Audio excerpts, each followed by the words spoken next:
मैं 2006 मैंने 10वीं पूरी की। 21 मार्च को मेरी परीक्षा खत्म हुई थी और 24 मार्च को मेरे पापा की डेथ हो गई। हमारी छोटी सी बाइसिकल रिपेयरिंग की दुकान है।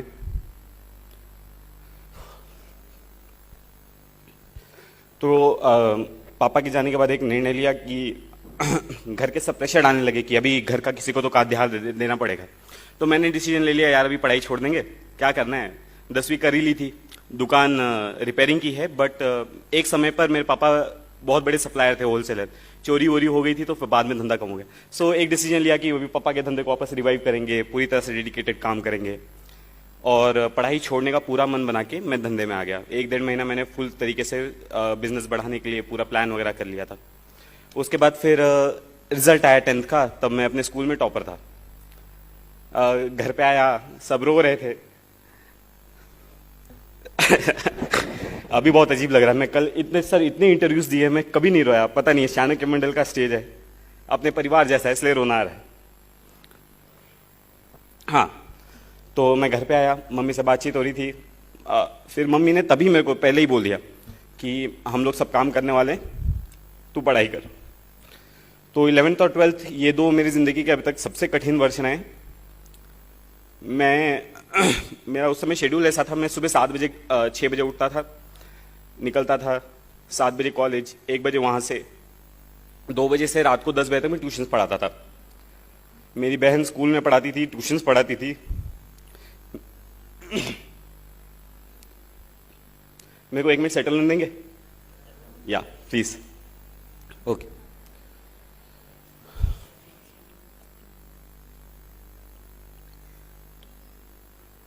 मुझे यूजुअली रोना नहीं आता है सब बताते हुए, मैं बहुत प्राउड हूँ ये सब चीज़ के लिए। लेकिन गॉड नोज क्यों हो रहा है। ओके, सो मैंने फिर मैं सुबह 7 बजे से 1 बजे तक कॉलेज में रहता था, आता था 2 बजे से रात को 10 बजे तक ट्यूशन पढ़ाता था। 10 बजे रात को दुकान पे जाके हिसाब किताब करके दुकान बंद करके वापस घर पे आते थे। फिर रात को पढ़ाई, वही 12-1 बजे तक सोना, जैसा अभी शेड्यूल है वैसे तभी भी था। तो मेरी मम्मी उस समय दुकान चलाती थी। मेरी बड़ी बहन है मुझसे एक, वो स्कूल में पढ़ाती थी, ट्यूशन्स पढ़ाती थी। तो मेरा 11th-12th जो है पूरा इसी तरह से गया हुआ है। तो मुझे अभी मैं एक प्रसंग बताना चाहता हूँ। मैं 10th स्टैंडर्ड का रिजल्ट लगा था और मुझे एडमिशन लेने के लिए वो अभी डोनेशन लगता है ना, तो 10,000 रुपये, हमारे यहाँ एक ही कॉलेज है अच्छा जहाँ पे पढ़ाया जा सकता है। सो वहाँ पे 10,000 रुपये डोनेशन था, भरना था, पैसे नहीं थे। तो ऐसा मैं और मम्मी ऐसे दुकान पे बाहर बैठ के ऐसे चर्चा कर रहे थे। मैं बोला मम्मी को, मम्मी जाने दो, क्या करना है। मेरा मन वैसे भी बन चुका था, हमको दुकान करना है ना। सो मैं बोला मम्मी जाने दो, क्या करना है पढ़ाई करके, मैं 1 साल रुकता हूँ, अगले साल वापस से देखा जाएगा कुछ होगा क्या। और मम्मी वैसे मायूस बैठी थी। तो मेरी पापा का जो ट्रीटमेंट करते थे वो डॉक्टर में दुकान के सामने से जा रहे थे, वो अपने बच्चे का एडमिशन करवाने के लिए थे। और वो मुझे देख के रुके, वहाँ पे रुके, उन्हें पूछा क्या चल रहा है। तो मैंने पूरा बताया कि सर ऐसा ऐसा है, मैंने सोचा है मैं पढ़ाई नहीं करूँगा, है ना। तो उन्होंने अपनी जेब से तुरंत 10,000 रुपये निकाल के दिया, बोला ये लो, जाओ एडमिशन करवा के आओ। सेकेंड लिस्ट लगने को आधा घंटा बाकी था, तब मैं वहाँ पहुँचा, है ना। और बहुत रिक्वेस्ट की, लिस्ट बन चुकी थी सेकेंड लिस्ट, है ना। बहुत रिक्वेस्ट की, ऐसा करके मेरा 11th-12th का एडमिशन हुआ। एडमिशन तो हो गया, 600 रुपये महीना फीस है, क्या किया जाए। तो मैं जब पहले एडमिशन लिया तो मेरे दिमाग में बहुत चीज़ क्लियर थी, मैं पैसे भरने वाला नहीं हूँ, है ना। मैं बोला मैं जी तोड़ पढ़ाई करूँगा, मैं अच्छा मार्क्स लेके आऊँगा और मैं बाद में हमारे जो प्रिंसिपल हैं उनको मैं रिक्वेस्ट करूँगा कि मेरी फीस माफ़ कर दीजिए। पहले ही महीने में मैं क्लास में, अभी भी जो लोग जानते हैं मेरी आवाज़ थोड़ी अच्छी है, मैं एक भी क्वेश्चन पूछ लो तो सब थोड़ी आवाज़ मजबूत लगती है ना। तो सारे टीचर्स इम्प्रेस हो गए और सबको पता चल गया था कि मेरे घर पे ऐसी सिचुएशन है। 2 साल की पूरी फीस मेरे टीचर्स ने भरी है, मैंने 1 रुपया फ़ी भरा नहीं है 11th-12th। इसके बाद 12th का CET वगैरह दिया, ये सबके मैंने 1 रुपया मेरी पढ़ाई पे आज तक खर्चा किया नहीं है। मेरी मम्मी ने किया है, ऑफकोर्स बहुत कम किया है कंपेरेटिवली। मेरे को सबका, मेरे फॉर्म्स का पैसा कोई भर देता था, मेरे बुक्स का पैसा कोई दे देता था, ऐसा हुआ है।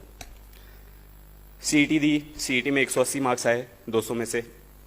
ये हुआ कि एडमिशन लेना है। अब इंजीनियरिंग में अच्छा खासा पैसा लगता है, तो मम्मी ने 2 साल में पैसे जमा करके रखे थे, बहन कमाती थी, मेरी सैलरी थी। फर्स्ट ईयर का हो गया, बोला फर्स्ट ईयर में जाके 1 लाख रुपए का पूरा बजट था, 70,000 फीस, रहना खाना, 1 लाख रुपए का बजट था। बोला ठीक है, अपना फर्स्ट ईयर हो गया, एडमिशन ले लिया।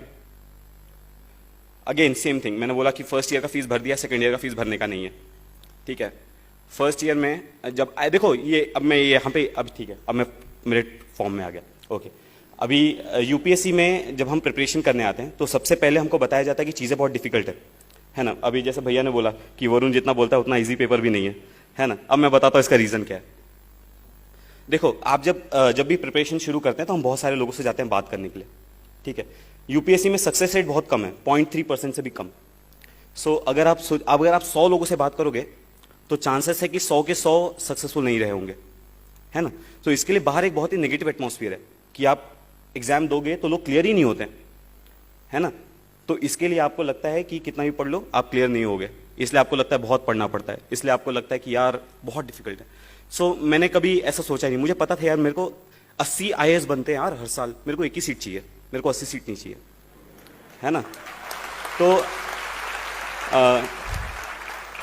जब मैं इंजीनियरिंग में आया तब फर्स्ट ईयर में भी सेम सिचुएशन थी, यानी मैं ये सोच के तो आया था पढ़ के मेरे को मार्क्स लेने हैं, ऐसे मेरे को स्कॉलरशिप लेनी है।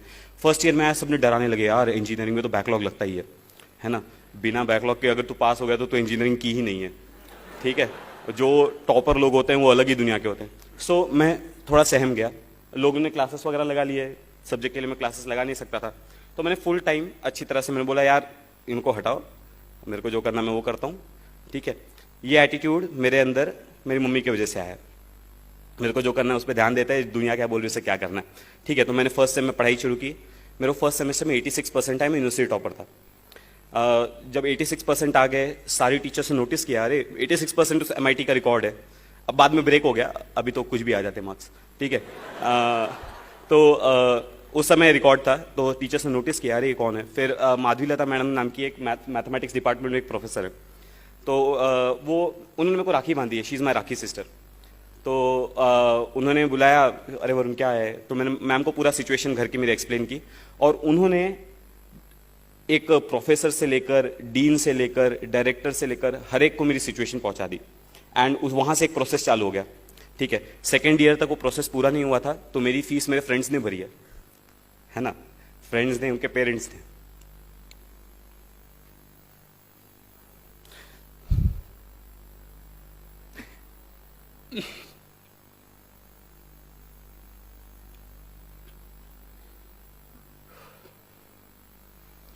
मेरा एक फ्रेंड शायद यहीं बैठा है, भी आया है, मैसेज आया था।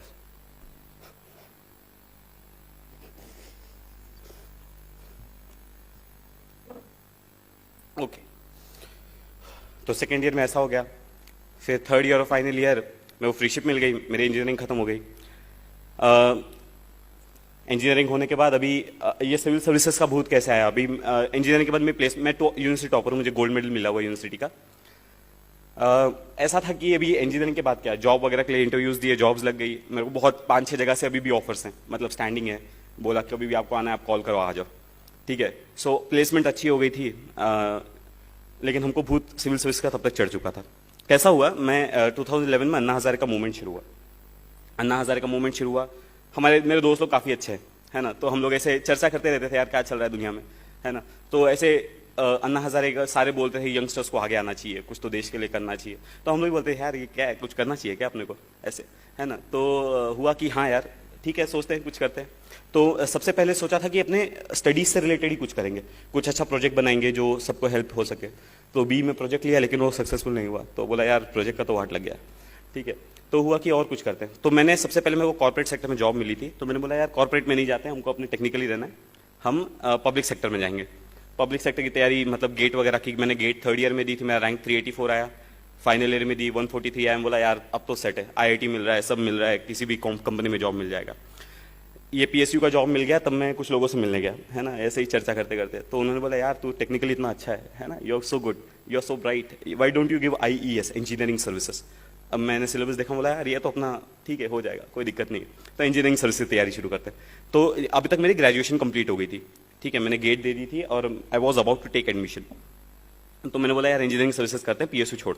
तो मैंने PSU को नहीं लिया, मैंने इंजीनियरिंग सर्विस की तैयारी शुरू की। 3-4 महीना मैंने वो किया।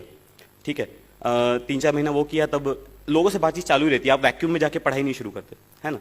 सो आप लोगों से बातचीत करते, तो किसी ने मेरे को सजेस्ट किया है तू इतना ब्राइट है तू इंजीनियरिंग सर्विसेज क्यों कर रहा है, तू सिविल सर्विसेज देख। है ना, वो तो और बड़ी पोजीशन है। तो मैंने बोला हाँ यार ये भी सही है ना। तो सिविल सर्विसेज का देखते हैं क्या है। तो पहले तो उठाया हिस्ट्री ज्योग्राफी, कुछ नहीं समझा। मैं बोला यार ये तो सर का दर्द है ना। तो उसके बाद मैंने बोला करेंगे। तो मैं एक जन से मिलने गया था। अब मैं यहाँ पे दूसरा रीजन बताता हूँ हम क्यों पीछे रह जाते हैं। मैं एक जन से मिलने गया था, वो बोल रहे थे कि यार यूपीएससी में जो पास होते हैं ना, ये तो 30 मार्क खान होते हैं, है ना, मतलब ये। तो देखो जब आप खुद को सब स्टैंडर्ड समझने लगते हो कि यार वो 30 मार्क खाने में सब स्टैंडर्ड हूँ, है ना, एक्स्ट्रा ऑर्डिनरी और सब स्टैंडर्ड में कभी कंपटीशन नहीं होता, ठीक है। अगर आप खुद को सब स्टैंडर्ड मान लिए हैं तो आप कभी एक्स्ट्रा ऑर्डिनरी से compete ही नहीं कर सकते, है ना। तो मैं जब उनसे मिलने गया था तो मैंने उनको बोला था कि वो होगा 30 मार्क खान, मैं भी 30 मार्क खान हूँ, ठीक है। तो हम दोनों, तो आपका जो हमारे यहाँ बाहर का एटीट्यूड होता है ना, अभी मेरे को 2-3 दिन से इंटरव्यूज लेने जो आ रहे हैं ना, वो पूछते हैं कि आपका बैकग्राउंड है, हाँ आप तो बहुत ब्राइट हो, लेकिन जो 50-60s वाले हैं उनका क्या, है ना। तो मैं उनको बोलता हूँ 50-60s वाले अगर खुद को 50-60s वाले और हमको ब्राइट समझने लगेंगे तो हमसे compete ही नहीं कर पाएंगे, ठीक है। तो 50-60s वाले हैं वो, उनकी एग्जाम के लिए 50-60s वाले, सिविल सर्विसेज के लिए सब इक्वल्स हैं, ठीक है। अगर ऐसे एटीट्यूड से, अगर आपके अंदर भी अभी कोई ऐसा बैठा होगा जिसको अभी लग रहा होगा यार वरुण सामने बैठा है, ये बहुत ब्राइट है, यूनिवर्सिटी टॉपर है, इसके लिए सिलेक्ट हो गया, तो अगर आप ऐसे एटीट्यूड से भी यहाँ बैठे हैं तो आप शायद स्टेज पे कभी नहीं आ पाएंगे, ठीक है। तो आप पहले ये एटीट्यूड छोड़िए, जो पास होते हैं वो बहुत भारी है। तो मैं ये सेम एटीट्यूड सिविल सर्विसेज के लिए भी था। जो लोग मेरे को बोलते थे बहुत भारी है, तो मैं बोला यार ठीक है अपन से भी हो जाएगा। तो अभी सिविल सर्विसेज का डिसीजन लिया, ये तब दिसंबर का टाइम आ गया था, दिसंबर 2012, ठीक है। अब मेरी ज्वाइनिंग जनवरी में थी। मम्मी, घर का फाइनेंशियल कंडीशन ठीक नहीं था, तो मम्मी बोल रही थी यार अब तो जॉब करना है, अब मैं थक गई हूँ, मेरे को पैसे चाहिए अभी, और मेरे को सिविल सर्विसेज का भूत चढ़ा था। तब मैं मम्मी 10-15 दिन मेरी मम्मी मेरे से बहुत नाराज थी, बोलती नहीं थी, बातचीत हमारी होती थी, लेकिन आपको समझता है राइट, मम्मी और बेटे का एक कनेक्शन होता है, आपको समझने लगता है कि आपकी मम्मी आपसे नाराज है। लेकिन तब तक मेरी ज्वाइनिंग की डेट जा चुकी थी, मम्मी भी कुछ कर नहीं सकती थी, तो मम्मी ने भी फिर मेरे को सपोर्ट किया। बाद में मेरी मम्मी ने मेरे को फुल सपोर्ट किया किसी भी तरीके से। अब आ गया जनवरी का टाइम। जनवरी 2013 मैंने डिसीजन लिया कि मुझे सिविल सर्विसेज करना है। जनवरी 2013 मैंने प्रिपरेशन शुरू की। मई 2013 में मैंने डिसाइड किया कि मेरे को प्रीलिम्स देनी है। मेरे पास 4 ही महीने थे प्रिपेयर करने के लिए, तब तक मैंने कुछ नहीं पढ़ा था, ठीक है। 4 महीने में पढ़ाई कैसे करनी है मैं लेक्चर्स में बहुत बार डिस्कस करता हूँ, मैं अभी उस पर 2-2 घंटे के लेक्चर्स लेता हूँ उस पर, ठीक है। तो 4 महीने में मैंने न्यूज़पेपर्स पे बहुत ज़्यादा फोकस किया, कुछ सब्जेक्ट सेलेक्ट किए, प्रायोरिटाइज किया, सारे सब्जेक्ट्स नहीं किए। मैंने एंशिएंट हिस्ट्री, मिडिवल हिस्ट्री आज तक नहीं पढ़ी है, ठीक है। और मुझे अभी भी कुछ क्वेश्चंस पूछ लेता हूँ, वहाँ से कभी कभी चला जाता हूँ, यार नहीं अपनी बस की बात नहीं है। तो मैंने बहुत सेलेक्टेड स्टडी की, बहुत फोकस स्टडी की। 4 महीने में मैंने प्रीलिम्स दी। अब प्रीलिम्स देने के बाद एक फीलिंग आ जाती है यार अपना प्रीलिम्स क्लियर हो रहा है, ठीक है। सो मैं एग्जाम हॉल के बाहर निकला तो अरे वो फीलिंग थी, अरे यार अपना प्रीलिम्स क्लियर हो जा रहा है, अब मेंस की तैयारी करना शुरू करना है। ओके ठीक है, मेंस की तैयारी शुरू। अब मेंस के लिए ऑप्शनल सेलेक्ट करना है। अब ऑप्शनल मैं लोगों से पहले बात की थी तो बोला था ज्योग्राफी ऑप्शनल अच्छा है, पबैड अच्छा है, बहुत लोग लेते हैं, तो मैंने ज्योग्राफी की पढ़ाई शुरू की। ज्योग्राफी पढ़ा, वो सविंद्र सिंह उठाया, अरे यार ये क्या बोल रहा है, 2 चैप्टर्स हुए, 2 चैप्टर्स इतने ज्यादा हो गए कि कुछ समझ नहीं रहा था। मैं बोला यार ज्योग्राफी अपने बस की बात नहीं है, हटाओ। पबैड उठाया, वो थिंकर्स की लिस्ट, अरे बाप रे सर दुखने लगा, तो पबैड हटाया। उसके बाद मैंने एंथ्रो उठाया, वो हटाया, साइकोलॉजी उठाया, वो हटाया। अब इसमें जो है अब तक प्रीलिम्स का रिजल्ट आ गया था मेरा, ऑप्शनल फाइनल नहीं हुआ था। अब ऐसी हालत में क्या किया जाए, मैं चिन्मय भैया के पास गया, अरे चिन्मय भैया ये क्या हो गया है ना, मेरे को समझ में नहीं आ रहा मैं क्या करूं। तो चिन्मय भैया ने बोला एक काम कर, तो अब तू पोल साइंस पढ़ के देख, ठीक है। तो मैंने पोल साइंस की शिवराज रंजन की बुक है, मैंने वो उठाई और वो काफ़ी सिंपल लैंग्वेज में लिखी है, तो मैं वो पढ़ा, मैं बोला हाँ यार ये जम रहा है अपने को। लेकिन तब तक मेरा तो अभी भी फाइनल नहीं हुआ था, मेंस के फॉर्म भरने का मौका आ गया था, है ना। अब मैं डिटेल एप्लीकेशन फॉर्म भर रहा था, तब मैं सारी बुक सामने लेके बैठा था, ज्योग्राफी की, हिस्ट्री की, है ना, और मैं सोच रहा था मैं ऑप्शनल कौन सा भरूँ, ठीक है। सो फाइनली मैंने वहाँ पे पोल साइंस डाला और उसके बाद मैंने पोल साइंस लिया, बोला अब ये सब साइड हटाएगा, मेरा ऑप्शनल पोल साइंस है, ठीक है। तो ऐसे करने के बाद मैंने पोल साइंस की प्रिपरेशन शुरू की। दिसंबर में मेंस थी। मेंस में मेरा GS1 GS2 का पेपर बहुत खराब गया था, मतलब मैं ऋषिकेश भैया मेरे साथ ही थे, है ना। और GS1 का पेपर निकलने के बाद मैं डिप्रेस था, मैं खाना नहीं खाया था, वो ब्रेक होता है बीच में 2 घंटा। मैं बोल रहा था भैया मैंने 125 का अटेम्प्ट किया है 250 में से, वो बाद में ज़्यादा था, मैंने उसमें मिस कैलकुलेट किया था, हाँ ठीक है।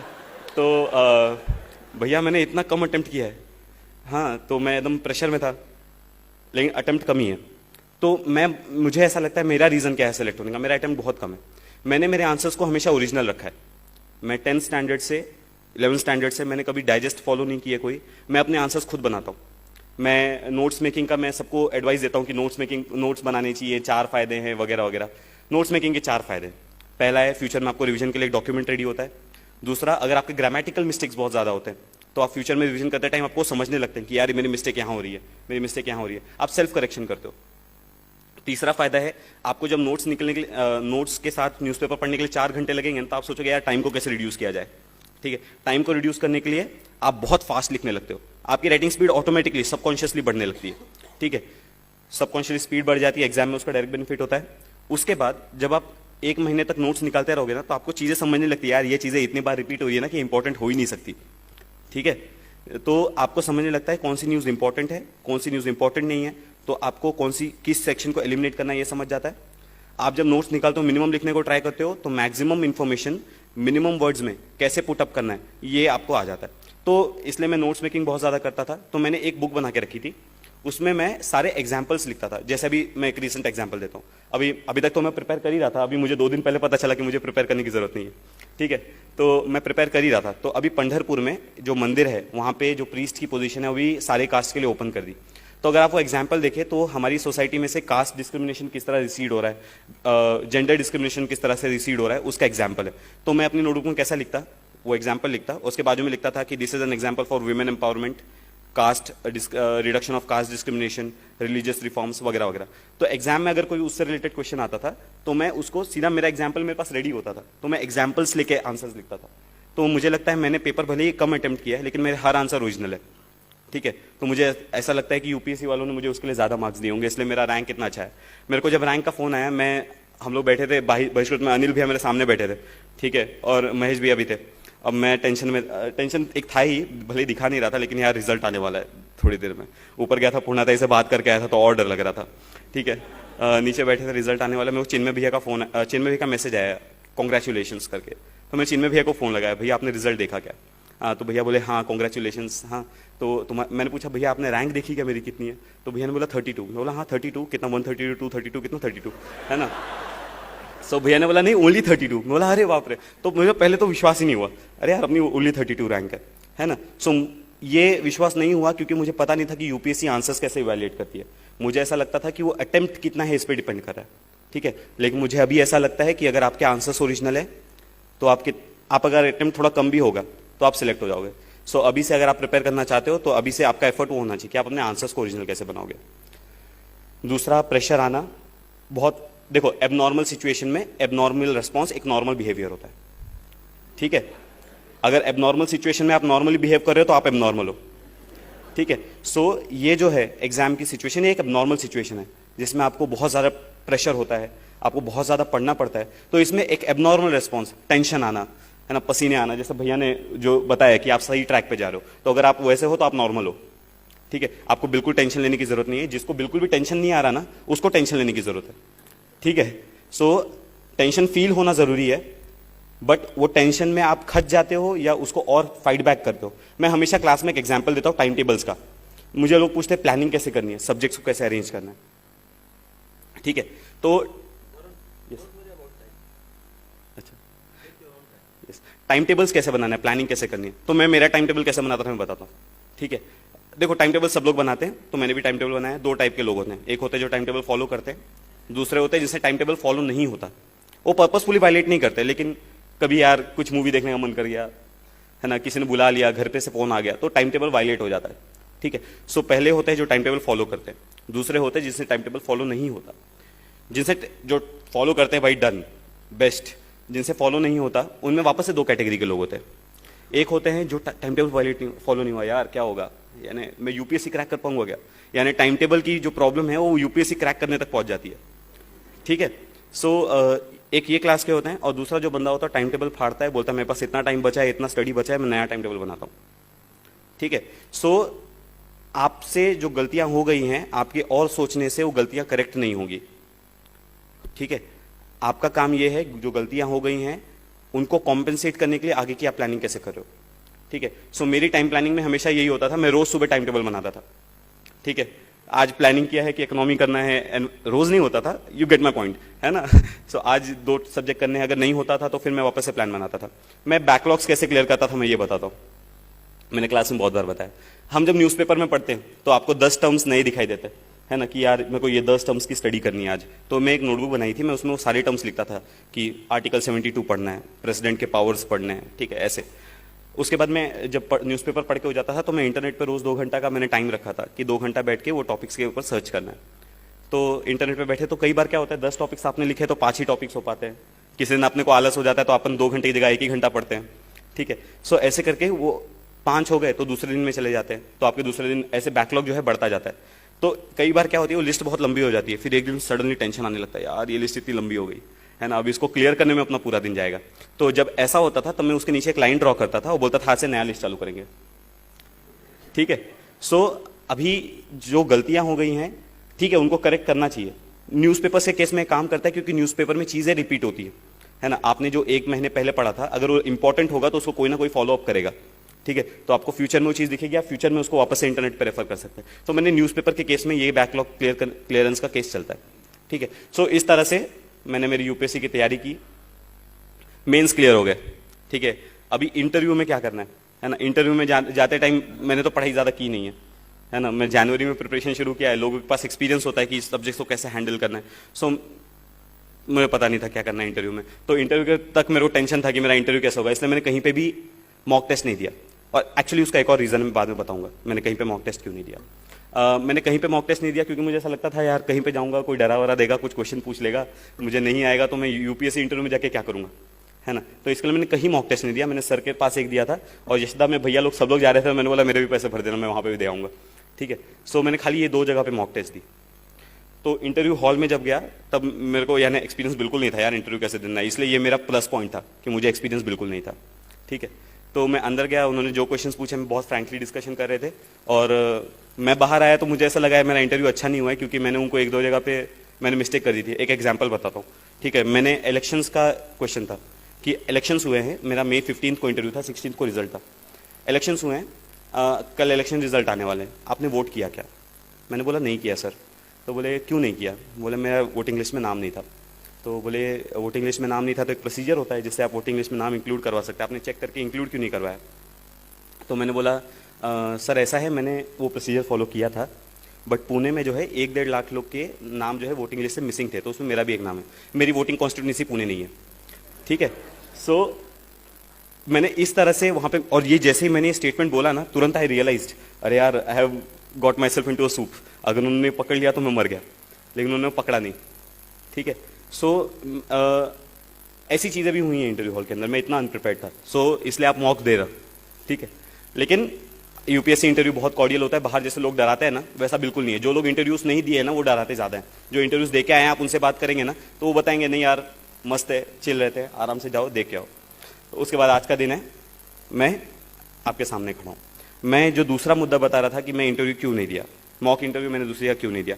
मैं जब मैंने यूपीएससी करने का डिसीजन जनवरी 2013 में लिया था तब मेरे पास टाइम बहुत कम था, 4 महीना, और मेरे को कौन से बुक्स रेफर करने में वो ये भी पता नहीं था। तो मैं उस समय था कि यार कोचिंग तो लेना है। तो भूषण नाम का मेरा एक रूममेट है, भूषण कांबड़े, तो उसने बोला यार मैं चाणक्य में लगाया है, वेरी गुड कोचिंग क्लासेस है, तो तू आके बात कर ले। लेकिन मैंने बोला यार फीस का माजरा है, मम्मी उस समय मेरी नाराज़ थी कि मैं जॉब नहीं कर रहा, मैं फीस के लिए बोलूँगा तो मैं मार ही देगी मुझे, है ना। तो मैं बोला यार फीस का तो प्रॉब्लम है, क्या किया जाए। तो मेरे को रूपाली ताई से मिलाने आया, ठीक है। और रूपाली ताई मेरे ख्याल से she was the first person जिनको मैं मिला था चाणक्य मंडल में, और इतनी फ्रेंडली थी कि मुझे लगा यार बस अब यहीं आना है, ठीक है। इतना अच्छे से मेरे से बातचीत की थी। मैंने एप्लीकेशन सबमिट किया, वो सर तक गया, ताई तक गया, मेरा एप्लीकेशन फर्स्ट बार में अप्रूव हो गया था। मैंने 5,000 रुपये भरे, और अभ्यास महोत्सव का खर्चा था, मतलब मैंने क्लासेस का एक्चुअली कुछ नहीं भरा है। मैंने बिना कुछ पैसे भरे मैंने प्रीलिम्स का कोर्स किया, मैंने मेंस का कोर्स किया, मैंने इंटरव्यू का कोर्स किया। और उसके बाद जब इंटरव्यू मॉक देने का बात आया ना, मैं बोला यार मैं अभी मॉक देने जाऊँगा, ये क्लासेस वाले बाद में अपने पोस्टर निकालेंगे अपनी एडवर्टाइजमेंट्स, उसमें मेरा नाम डाल देंगे कि ये बंदे ने यहाँ पे कोचिंग ली है। सर ने, ताई ने बिना पैसे लिए मुझ पर एक साल तक मेहनत की है, और एंड में क्रेडिट कोई और ले जाएगा। तो इसलिए मैंने कॉन्शियसली डिसीजन लिया कि मैं कहीं पे मॉक नहीं दूंगा, जो होगा देखा जाएगा, ठीक है। मैं जब इंटरव्यू से पहले सर से मिलने गया था तब सर ने पूछा दिल्ली में जाके इंटरव्यू देने वाले हो क्या, तो मैंने उस समय सर को ना बोल दिया था ये बोल के कि सर मुझे इच्छा नहीं हो रही, लेकिन मेरा एक्चुअल रीज़न ये था, मैं बोला दिल्ली वाले क्यों क्रेडिट ले जाए, मैं पुणे में कोर्स किया, ठीक है। तो ये मेरी जर्नी की पूरी स्टोरी है। एक्चुअली मैंने बहुत सारी चीज़ें एलिमिनेट कर दी हैं, लेकिन एक्सपीरियंसेस इतने ज़्यादा हैं, टाइम बहुत कम है। एक्चुअली 15 मिनट में अपना प्रोग्राम खत्म होने वाला है, तो इसके लिए समय की पाबंदी की वजह से अपन नहीं बात कर पाएंगे। मैं होप करता हूँ फ्यूचर में अपन वापस से मिलेंगे और अपन और बातें करेंगे। Thank you very much.